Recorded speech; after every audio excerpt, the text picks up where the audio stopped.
My name is Eric Tucker, and I am a reporter in the Associated Press's Washington Bureau. Late last year, my colleague and I set out to document what happens when Supreme Court justices travel to college, universities, and law schools to deliver lectures and appear at question and answer sessions.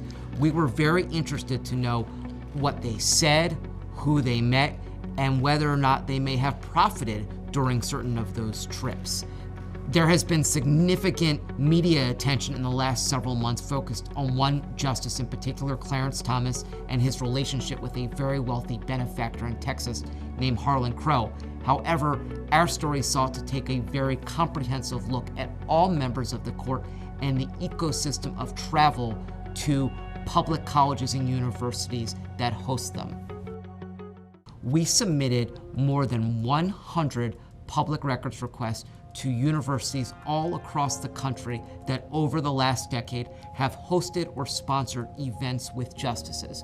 We similarly queried more than 100 private colleges, institutions, charities, and other nonprofits to ask them similar questions in hopes that they also would respond. And the result is the most comprehensive, thorough assessment of what happens when justices travel the country to appear at law schools and colleges.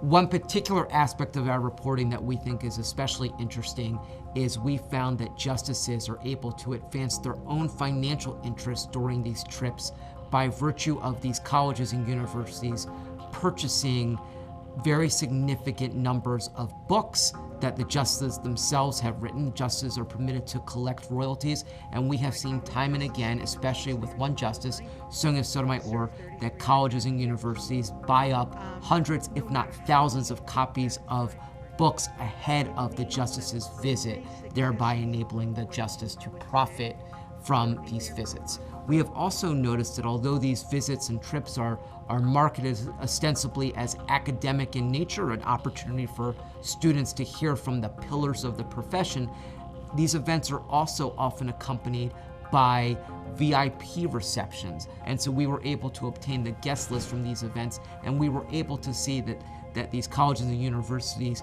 market these events, these special receptions and VIP events for well-heeled, well-connected donors.